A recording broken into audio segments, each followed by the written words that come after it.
वाहिगुरू जी का खालसा वाहिगुरू जी की फतेह। संगत जी, जिस तरह आप जी ने पता है कि बीते समय श्रोमणी गुरुद्वारा प्रबंधक कमेटी ने सचखंड श्री हरमंदर साहिब श्री अमृतसर तो जो गुरबाणी प्रसारण लिए अपना वैब चैनल जोड़ा है वो शुरू किया।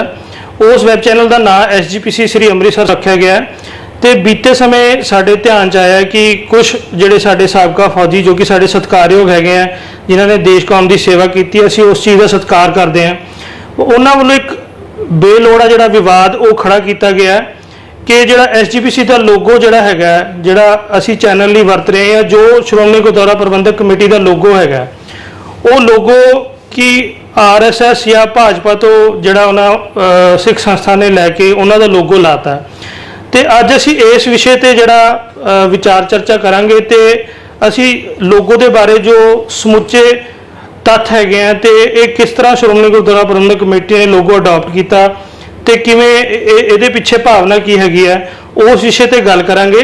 तो मेरे नाल श्रोमणी गुरुद्वारा प्रबंधक कमेटी के बुलारा जो कि पब्लिक रिलेशन ऑफिसर भी है सरदार हरभजन सिंह वक्ता है तो वो सानू इस विषय पर सारा समुचा साडे नाल गलबात करके तो संगत दे रूबरू दसांगे असीं कि इस विषय की असली तत्थ की है इसके पिछे। भाई साहब जी, जिवें तुसीं देखिया कि बीते समय कुछ साबका फौजी जिन्होंने SGPC के लोगों को लैके एक विवाद खड़ा करने की कोशिश की है, उस पिछे तत्थ की ने तो सानू लगता है कि ये बिल्कुल तत्थहीन उन्होंने इदां दे इल्जाम जिहड़े सिख संस्था तो लाए ने। तो तुहाडे उहदे बारे की तुहाडी खोज पड़ताल की हैगी है या इहदा फैक्चुअल पोजीशन की हैगी है जी?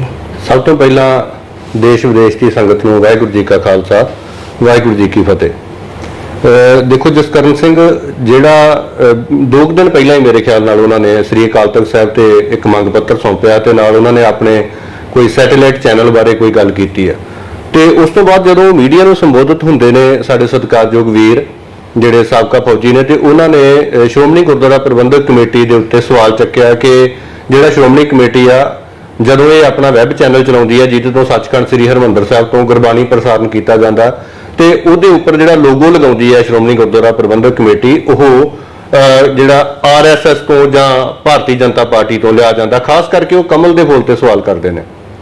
मैं एक गल कहां कि ये पहली बार नहीं होया, इस तो पहला भी तुसीं थोड़ा देखो सोशल मीडिया ते बहुत वड्डे पद्धर ते इस गल की चर्चा की गई सी। बहुती बार हो की रहा है कि असी लोग कोई भी गल करन तो पहला तत्थ पड़चोल नहीं करते, असी किसी चीज़ की तह तक नहीं जाते कि ये गल्लां जिहड़ियां असी कर रहे हैं उहदा मूल की है, उहदा आधार की है। असी अपनी चीज़ां बिना मतलब बिना वजह बिना किसी कारण दे बिना किसी लॉजिक तत्थ दे असी लोकां नूं देई जांदे हैं। असी हुण ये इशू उन्होंने की बनाया, ये कहते हैं कि जिहड़ा कमल का फुल है जी ये भारतीय जनता पार्टी का चोण निशान है। तो भारतीय जनता पार्टी की जिवें स्थापना का मैं उस गल ते आउण लगा सी कि हुण वेखो, मैं पहली गल मैं भारतीय जनता पार्टी की जिहड़ी स्थापना वा जां जिहड़ी RSS की उन्होंने गल की है कि ये उन्हां दी प्रेरणा नाल जां उत्थों ये श्रोमणी कमेटी कोल आउंदा। श्रोमणी गुरुद्वारा प्रबंधक कमेटी ने जिन्नी कि मैं खोज की है जिन्ना कि असीं देखिया वा ये लगभग 1950 तो चलदा आ रहा ये लोगो आ। ते मैं सीधे जे लफ्जां च कहां कि जिहड़ा कमल का फुल है ये जिहड़ा उन्हां अडॉप्ट किया भाजपा ने भारतीय जनता पार्टी ने, ये 80 के करीब 1980 के करीब हुंदा है। तुसीं बाकी सारी डिटेल दस सकदे हो कि उस तो पहला की सी जां उस तो पहला की सी। पर मैं इन्नी गल कहूंगा कि साडा श्रोमणी गुरुद्वारा प्रबंधक कमेटी का जिहड़ा मैं जिन्ना क बड़ा सतही पद्धर ते मैं अजे इहनूं खोजिया वा, कोई बड़ा डीप नहीं मैं हजे खोजिया। ते इहदे विच मैं कुछ जिहड़े साडे कोल डॉकूमेंट मिले जिहड़े मैनूं उहदे विच बहुत सारे थावां ते 1950 के लागे बने ये शुरू हुंदा सानूं मतलब मिल रहा। मैं एक दो चीज़ां दिखावांगा। श्रोमणी कमेटी ने प्रकाशनावां बहुत सारिया सस्तियां प्रकाशनावां दित्तियां जिहड़ियां आम लोगों की पहुंच तक सन। तो श्रोमणी कमेटी अपने जिहड़े टाइटल बनाउंदी है कोई भी जिहड़ी प्रकाशना हुंदी है उहदे टाइटल बड़े सादा बनाए जाते हैं, बड़े गुरमत के अनुकूल बनाए जाते हैं। तो बहुती वार शुरू दे विच जदों हुण तां मल्टी कलर प्रिंटिंग आ गई है, हुण तां कई रंग उहदे विच मतलब कर लए जाते हैं। उस समय जदों श्रोमणी कमेटी 50वें दे करीब 1950 के करीब जदों ये छपदी है कोई भी चीज़ तो उदों बड़ी सादी ब्लैक एंड वाइट वो छापी जाती है कोई भी चीज़। तुसीं पुराने एडिशन कढ के देख लो, पुराने एडिशन होर टाइटल ते ने ते अज दे जिहड़े एडिशन उन्हां दे अगले एडिशन जिहड़े आ उहदे अगले वर्जन जिहड़े होर तरह दे ने, वो सारे मल्टी कलर ने। यह देखो मैं एक चीज़ दिखाउण लगा, 1950 दे विच श्रोमणी कमेटी ने 10 ग्रंथी छापी है। ये 10 ग्रंथी जिहड़ी आ ਇਹਦੇ ਵਿੱਚ 1950 ਦੇ ਵਿੱਚ ਦੇਖੋ, ਇਹਦੇ ਵਿੱਚ ਮੈਂ ਤਤਕਰਾ ਵੀ ਦਿਖਾਦਾ 1950 ਦੇ ਵਿੱਚ ਛਾਪੀ ਜਾਣ ਵਾਲੀ ਇਹ ਪੋਥੀ ਜਿਹੜੀ ਆ, ਇਹਦੇ ਵਿੱਚ ਬੜਾ ਸਿੰਪਲ ਇਹੀ ਲੋਗੋ ਜਿਹੜਾ ਉਹ ਛਪਿਆ ਹੋਇਆ, ਜਿਹਦੇ ਵਿੱਚ ਹੂਬਹੂ ਉਸੇ ਤਰੀਕੇ ਨਾਲ ਥੱਲੇ ਕਮਲ ਦਾ ਫੁੱਲ ਹੈ, ਉਹਦੇ ਵਿੱਚ ਇਹ ਇੱਕ ਸਰਕਲ ਵਾਇਆ ਤੇ ਉਹਦੇ ਵਿੱਚ ਇੱਕ ਓੰਕਾਰ ਲਿਖਿਆ ਹੋਇਆ ਜੀ। ਇੱਕ ਓੰਕਾਰ ਦੇ ਉੱਪਰ ਜਿਹੜਾ ਅੱਜ ਵੀ ਹੂਬਹੂ ਉਹੀ ਜਿਹੜਾ ਮਲਟੀ ਕਲਰ ਤੁਸੀਂ ਦੇਖਦੇ ਹੋ, ਉਹਦੇ ਵਿੱਚ ਗੁਰਬਾਣੀ ਇਸ ਜਗ ਮੈਂ ਚਾਨਣ ਤੇ ਉੱਪਰ ਸੂਰਜ ਦੀਆਂ ਕਿਰਨਾਂ। ਇਹ ਆਪਾਂ ਮੈਂ ਇਹਦਾ ਵੀ ਥੋੜਾ ਜਿਹਾ ਬਾਅਦ ਵਿੱਚ ਦੱਸਣਾ ਚਾਹੂੰਗਾ। ਚਲੋ ਆਪਾਂ ਪਹਿਲਾਂ ਇਸ ਗੱਲ ਦੇ ਉੱਤੇ ਆ ਜਾਈਏ। ਹੁਣ ਅਸੀਂ ਕਿਸ ਆਧਾਰ ਤੇ ਕਹਿ ਰਹੇ ਹਾਂ? ਵੇਖੋ, ਇਲਜ਼ਾਮ ਕਿਸੇ ਤੱਥ ਦੇ ਆਧਾਰ ਤੇ ਲਾਓ। ਜੇ ਅਸੀਂ ਕਿਸੇ ਨੂੰ ਕੋਈ ਕਹਿ ਰਹੇ ਆ ਕਿ ਇਹ ਗੱਲ ਇਹਨਾਂ ਨੇ ਕੀਤੀ ਆ ਤੇ ਉਹਦੇ ਕੋਈ ਤੱਥ ਪੜਚੋਲ ਲਓ, ਉਹਦੇ ਕੋਈ ਮਤਲਬ ਤੁਸੀਂ ਸਮਝ ਲਓ। ਵਕਤਾ ਜੀ ਦੱਸ ਰਹੇ ਹੋ ਕਿ 1950 ਚ ਛਾਪਿਆ, ਉਸ ਤੋਂ ਪਹਿਲਾਂ ਵੀ ਆ, ਉਸ ਤੋਂ ਬਾਅਦ ਕਦੋਂ ਦੇਖੋ, ਮੈਂ ਜਿੰਨੇ ਕਿ ਜਲਦੀ ਦੇ ਵਿੱਚ ਤੁਸੀਂ ਅੱਜ ਕਿਹਾ ਸੀ ਕਿ ਕੁਝ, ਕਿਉਂਕਿ ਸੰਗਤ ਦੇ ਤੁਹਾਨੂੰ ਫੋਨ ਬੜੇ ਆਏ, ਸਾਨੂੰ ਵੀ ਬਹੁਤ ਸਾਰੀਆਂ ਇਹੋ ਜਿਹੇ ਮਤਲਬ ਲੋਕੀ ਸਵਾਲ ਪੁੱਛਦੇ ਨੇ। ਮੈਂ ਜਿੰਨੇ ਕਿ ਅੱਜ ਕੁਝ ਟਾਈਟਲ ਲੈ ਕੇ ਆਇਆ, ਮੈਨੂੰ 1950 ਤੋਂ ਇਹ ਸ਼ਬਦ ਨਜ਼ਰ ਆ ਰਹੇ ਆ। ਉਹਦੇ ਤੋਂ ਬਾਅਦ ਦੀ ਮੈਂ ਤੁਹਾਨੂੰ ਚੀਜ਼ ਦਿਖਾ ਦਿੰਦਾ। ਕੁਝ ਥਾਵਾਂ ਤੇ ਹੈਗਾ ਅਕਾਲ ਉਸਤਤ ਛਾਪੀ ਹੈ ਇਹ ਪੋਥੀ, 1954 ਦੇ ਵਿੱਚ ਇਹ ਅਕਾਲ ਉਸਤਤ ਛਾਪੀ ਹੈ ਸ਼੍ਰੋਮਣੀ ਗੁਰਦੁਆਰਾ ਪ੍ਰਬੰਧਕ ਕਮੇਟੀ। ਇਹਦੇ ਤੇ ਵੀ ਲੋਗੋ ਜਿਸ ਤਰ੍ਹਾਂ ਇਹਦੇ ਤੇ ਦੇਖ ਸਕਦੇ ਹੋ। ਇਹਦੇ ਤੇ ਉਹੀ ਕਿ ਜਿਹੜਾ ਬਲੈਕ ਐਂਡ ਵਾਈਟ ਮਤਲਬ ਪਹਿਲੇ ਛਾਪੇ ਹੁੰਦੇ ਸੀ, ਉਸੇ ਤਰੀਕੇ ਨਾਲ ਛਾਪਿਆ ਗਿਆ। ਇਹਦੇ ਵਿੱਚ ਇਹਦੀ ਜਿਹੜੀ ਇਹ ਸੰਸਕਰਣ, ਇਹ ਦੇਖੋ ਜਨਵਰੀ 1954 ਇਸ ਕਰਕੇ ਇਹ ਸਾਰੇ ਸਾਡੇ ਕੋਲ ਉਹ ਡਾਕੂਮੈਂਟ ਨੇ ਜਿਹੜੇ ਮਤਲਬ ਸਾਨੂੰ ਇਹ ਦੱਸਦੇ ਨੇ, ਸਿੱਧ ਕਰਦੇ ਨੇ ਕਿ ਇਹ 1950 ਤੋਂ ਚੱਲਦਾ ਆ ਰਿਹਾ। ਮੈਂ ਇਹ ਬਾਕੀ ਵੀ ਥੋੜੇ ਜਿਹਾ ਦੱਸ ਦਿੰਦਾ ਕਿ ਇਹ ਵੀ ਨਾ ਮਤਲਬ ਲੱਗੇ ਕਿ ਇੱਕ ਥਾਂ ਤੇ ਜਾਂ ਦੋ ਥਾਵਾਂ ਤੇ ਹੈ। ਇਹ ਦੇਖੋ ਗੁਰ ਸ਼ਬਦ ਸੰਗ੍ਰਹਿ, ਗੁਰ ਸ਼ਬਦ ਸੰਗ੍ਰਹਿ ਦੇ ਵਿੱਚ 1956 ਦੇ ਵਿੱਚ ਇਹ ਜਿਹੜਾ ਅੱਜ ਜਿਵੇਂ ਜੂਵੀ ਕਰਦੇ ਆ, ਅਸੀਂ ਅੱਜ ਦੇ ਟਾਈਟਲ ਨੂੰ ਜੂਵੀ ਕਰਦੇ ਆ, ਉਦੋਂ ਇਹਦੇ ਵਿੱਚ ਖੋਦ ਕੇ ਮਤਲਬ ਇਹ ਜਿਹੜਾ ਦਿੱਤਾ ਹੋਇਆ ਵਾ, ਮਤਲਬ ਇਹ ਸਟੈਂਪਿੰਗ ਹੈ ਨਾ, ਮਤਲਬ ਉਹ ਉਸ ਤਰ੍ਹਾਂ ਤੇ ਇਹਦਾ ਦੇਖੋ ਐਡੀਸ਼ਨ ਵੀ ਵਿੱਚ ਲਿਖਿਆ ਹੋਇਆ ਵਾ ਸਾਰਾ ਕੁਝ, ਜਿਹੜੀ 5000 ਦੀ ਗਿਣਤੀ 'ਚ ਸ਼ਬਦ ਆ। ਠੀਕ ਹੈ ਜੀ। ਇਹ ਵਾਲੀ ਪੋਥੀ ਜਿਹੜੀ ਆ। ਫਿਰ ਸ਼ਬਦਾਰਥ ਸ੍ਰੀ ਗੁਰੂ ਗ੍ਰੰਥ ਸਾਹਿਬ ਜੀ 1956 ਦੇ ਵਿੱਚ ਸ਼ਬਦ ਆ।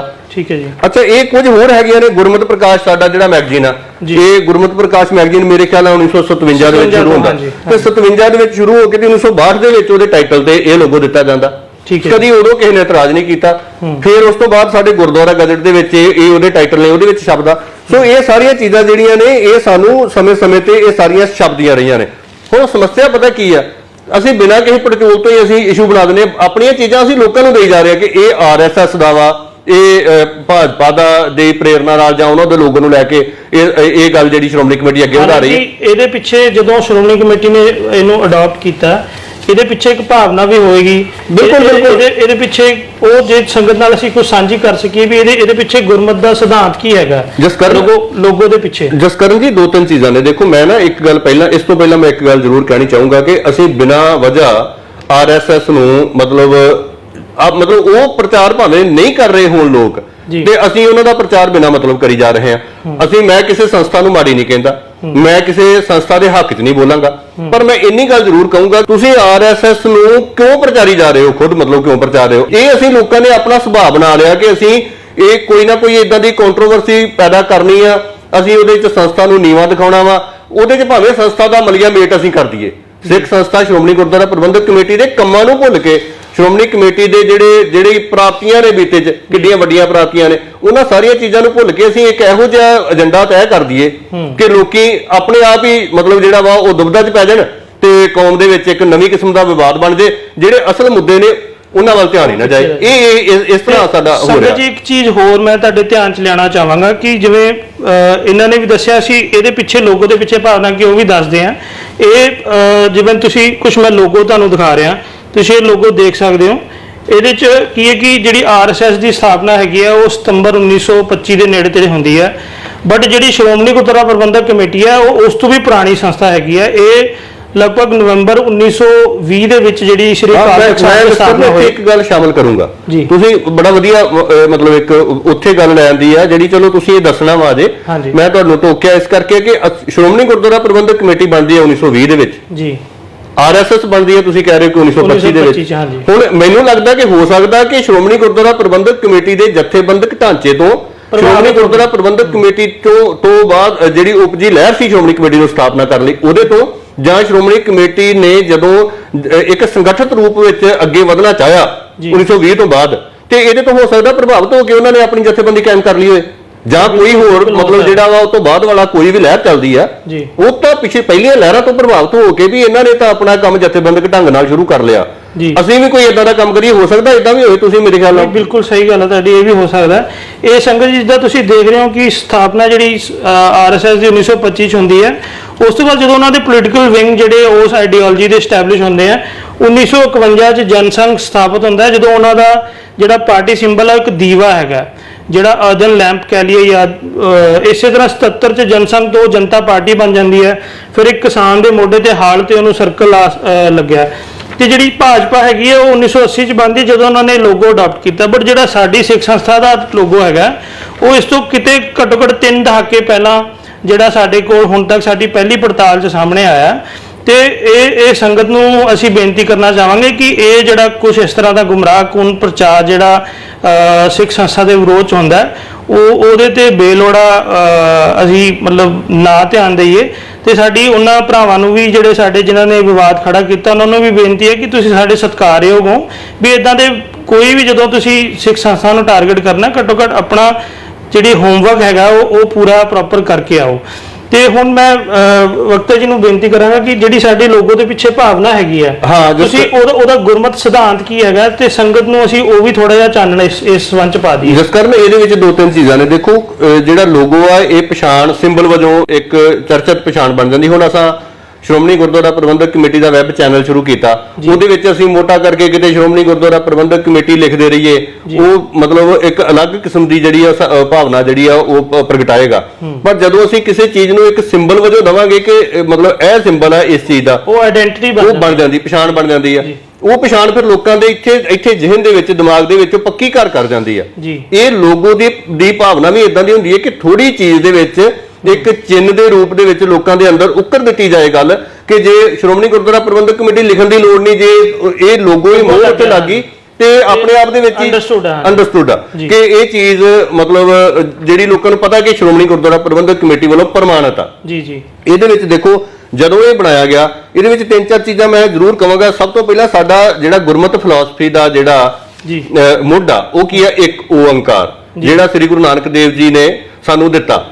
ਮਤਲਬ ਬਹੁਤ ਸਤਿਕਾਰਤ ਸ੍ਰੀ ਗੁਰੂ ਗ੍ਰੰਥ ਸਾਹਿਬ ਜੀ ਜਿਹੜੇ ਪਾਵਨ ਪਵਿੱਤਰ ਸਾਡੇ ਇਸ਼ਟ ਨੇ, ਉਹਦੀ ਸ਼ੁਰੂਆਤ ਵੀ ਇੱਕ ਓੰਕਾਰ ਤੋਂ ਹੁੰਦੀ ਹੈ। ਤੇ ਗੁਰਮਤਿ ਫਿਲਾਸਫੀ ਦਾ ਸਾਰਾ ਹੀ ਮੂਲ ਜਿਹੜਾ ਮੁੱਢ ਜਿਹੜਾ ਵਾ ਉਹ ਅਸੀਂ ਇੱਕ ਓੰਕਾਰ ਨੂੰ ਮੰਨਦੇ। ਇਸ ਲੋਗੋ ਦੇ ਵਿੱਚ ਇੱਕ ਓੰਕਾਰ ਤੁਸੀਂ ਦੇਖੋ ਸੈਂਟਰ 'ਚ ਰੱਖਿਆ ਹੋਇਆ ਕਿ ਤੁਹਾਡੀ ਕੋਈ ਵੀ ਫਿਲਾਸਫੀ ਇੱਥੋਂ ਹੀ ਸ਼ੁਰੂ ਹੁੰਦੀ ਹੈ ਤੇ ਇੱਥੇ ਹੀ ਖਤਮ ਹੋਏਗੀ। ਦੂਜੀ ਗੱਲ ਇਹਦੇ ਆਲੇ ਦੁਆਲੇ ਤੁਹਾਡਾ ਸਾਰਾ ਕੁਝ ਜਿਹੜਾ ਉਹ ਚੱਲੇਗਾ। ਜਿਹੜਾ ਇਹਦੇ 'ਚ ਜਿਵੇਂ ਵਿਵਾਦ ਕਰਦੇ ਆ ਕਿ ਕਮਲ ਦਾ ਫੁੱਲ ਅਸੀਂ ਉੱਥੋਂ ਲੈ ਲਿਆ, ਤੁਸੀਂ ਤੇ ਇਹਦਾ ਤੁਸੀਂ ਗੁਰਮਤਿ ਸਿਧਾਂਤ, ਮੈਂ ਉਹ ਵੀ ਗੱਲ ਕਹਾਂ। ਪਹਿਲਾਂ ਮੈਂ ਉਸ ਤੋਂ ਪਹਿਲਾਂ ਇੱਕ ਛੋਟੀ ਜਿਹੀ ਗੱਲ ਹੋਰ ਦੱਸ ਦਿਆਂ। ਇਹਦੇ ਵਿੱਚ ਗੁਰਬਾਣੀ ਇਸ ਜੱਗ ਮੈਂ ਚਾਨਣ, ਮਤਲਬ ਇੱਕ ਸਰਕਲ ਦੇ ਰੂਪ ਚ ਉਦੋਂ ਤਾਂ ਇਹ 1950 ਵਾਲਾ 62 ਵਾਲਾ 1950 ਵਾਲਾ ਵੀ ਸੇਮ ਹੀ ਆ। ਮੈਨੂੰ ਉਹ ਦਿਖਾ ਦਿਓ, ਮੈਂ ਉਹ ਦਿਖਾ ਦਿੰਦਾ।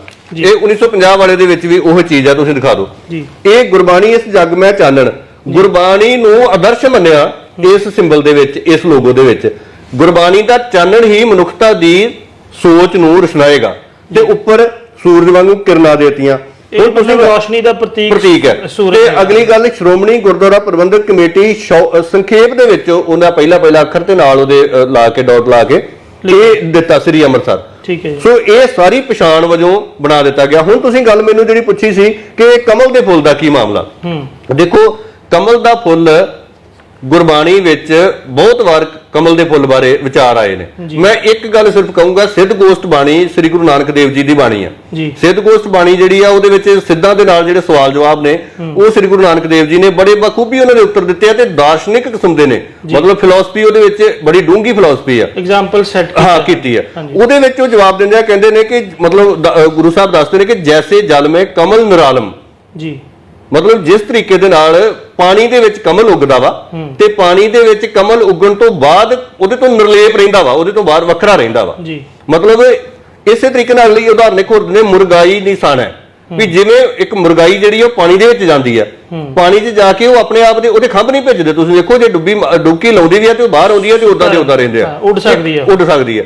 ਸੋ ਇਹ ਗੁਰੂ ਸਾਹਿਬ ਨੇ ਸਾਨੂੰ ਇਹ ਇੱਕ ਮਾਰਗ ਦਿੱਤਾ ਕਿ ਮਨੁੱਖ ਨੇ ਇਸ ਸੰਸਾਰ 'ਚ ਆਉਣਾ ਤੇ ਖਚਿਤ ਨਹੀਂ ਹੋਣਾ। ਇਸ ਸੰਸਾਰ 'ਚ ਇਸ ਤਰੀਕੇ ਨਾਲ ਵਿਚਰਨਾ ਵਾ ਜਿਵੇਂ ਕਮਲ ਦਾ ਫੁੱਲ ਮੁਰਗਾਈ ਜਿਵੇਂ ਪਾਣੀ 'ਚ ਨਹਾਉਂਦੇ ਰਹਿੰਦੇ ਨੇ, ਜਿਵੇਂ ਕਮਲ ਦਾ ਫੁੱਲ ਪਾਣੀ 'ਚ ਹੈ ਪਰ ਉਹਦੇ ਵਿੱਚ ਖਚਿਤ ਨਹੀਂ ਹੋ ਰਿਹਾ, ਉਹਦੇ ਵਿੱਚ ਫਸ ਨਹੀਂ ਰਿਹਾ, ਉਹਦੇ ਵਿੱਚ ਆਪਣੇ ਆਪ ਨੂੰ ਮਤਲਬ ਪੂਰੀ ਤਰ੍ਹਾਂ ਉਹਦੇ ਵਿੱਚ ਹੀ ਨਹੀਂ ਫਸਿਆ ਹੋਇਆ, ਉਹ ਤੋਂ ਨਿਰਲੇਪ ਵੀ ਆ। ਸੋ ਸੰਸਾਰ 'ਚ ਆਉਣਾ ਮਨੁੱਖ ਨੇ ਤੇ ਆਪਣੇ ਆਪ ਨੂੰ ਇਦਾਂ ਨਿਰਲੇਪ ਰੱਖਣਾ ਵਾ। ਇਹ ਚੀਜ਼ਾਂ ਸਾਨੂੰ ਮਤਲਬ ਗੁਰਬਾਣੀ ਸਾਨੂੰ ਪਹਿਲਾਂ ਤੋਂ ਦੱਸ ਰਹੀ ਹੈ ਤੇ ਇਹਨਾਂ ਸਿੰਬਲਸ ਜਿਹੜੇ ਲੋਗੋ ਦਾ ਲੋਗੋ ਦਾ ਇਹ ਹੋਇਆ ਕਿ ਇਹ ਇੱਕ ਤਰ੍ਹਾਂ ਨਾਲ ਗੁਰਮਤ ਦਾ ਮੈਸੇਜ ਹੈ ਦੇ ਰਿਹਾ ਵੀ ਕਿਵੇਂ ਅਸੀਂ ਨਿਰਲੇਪ ਰਹਿਣਾ ਸੰਸਾਰ 'ਚ ਆਉਂਦੇ ਆ, ਇੱਕ ਓੰਕਾਰ ਦੀ ਭਗਤੀ ਕਰਨਾ ਤੇ ਉਹਦਾ ਰਸਤਾ ਜਿਹੜਾ ਹੈਗਾ ਉਹ ਗੁਰਬਾਣੀ ਹੈ। ਸੋ ਇਹ ਚੀਜ਼ਾਂ ਜਿਹੜੀਆਂ ਨੇ ਉਹਦੇ ਵਿੱਚ ਸ਼੍ਰੋਮਣੀ ਗੁਰਦੁਆਰਾ ਪ੍ਰਬੰਧਕ ਕਮੇਟੀ ਵੀ ਥੱਲੇ ਜਿਹੜਾ ਸਾਡੀ ਪਛਾਣ ਉਹ ਵੀ ਲਿਖਤਾ। ਸੋ ਇਹ ਚੀਜ਼ਾਂ ਜਿਹੜੀਆਂ ਨੇ ਇਹ ਸਾਨੂੰ ਮਤਲਬ ਕਦੀ ਵੀ ਅੱਖੋਂ ਪਰੋਖੇ ਨਹੀਂ ਕਰਨੀਆਂ ਚਾਹੀਦੀਆਂ। ਅਸੀਂ ਜਦੋਂ ਵੀ ਕੋਈ ਗੱਲ ਕਰਦੇ ਆ ਪਹਿਲੀ ਗੱਲ ਤੇ ਇਹ ਕਿ ਸ਼੍ਰੋਮਣੀ ਗੁਰਦੁਆਰਾ ਪ੍ਰਬੰਧਕ ਕਮੇਟੀ ਸਿੱਖ ਕੌਮ ਦੀ ਆਪਣੀ ਸੰਸਥਾ ਵਾ। ਇਹਦੇ ਵਿੱਚ ਮੇਰੀ ਕਮਜ਼ੋਰੀ ਹੋ ਸਕਦੀ ਆ, ਜਸਕਰਨ ਦੀ ਕਮਜ਼ੋਰੀ ਹੋ ਸਕਦੀ ਆ, ਅੱਜ ਅਸੀਂ ਆ ਕੱਲ ਨੂੰ ਕੋਈ ਹੋਰ ਹੋ ਸਕਦਾ, ਸਾਡੇ ਤੋਂ ਪਹਿਲਾਂ ਕੋਈ ਹੋਰ ਸੀਗੇ। ਸੋ ਬੰਦੇ ਦੀ ਕਮਜ਼ੋਰੀ ਹੋ ਸਕਦੀ ਹੈ। ਸੰਸਥਾਵਾਂ ਦੀ ਸਥਾਪਨਾ ਦਾ ਉਦੇਸ਼ ਤੇ ਸੰਸਥਾਵਾਂ ਦੇ ਕਾਰਜ ਜਿਹੜੇ ਆ ਉਹ ਕਦੀ ਛੋਟੇ ਨਹੀਂ ਹੁੰਦੇ। ਸੰਸਥਾਵਾਂ ਦੇ ਕਾਰਜਾਂ ਨੂੰ ਮਤਲਬ ਜਿਹੜਾ ਵਾ ਸਪੋਰਟ ਕਰਨੀ ਚਾਹੀਦੀ ਆ।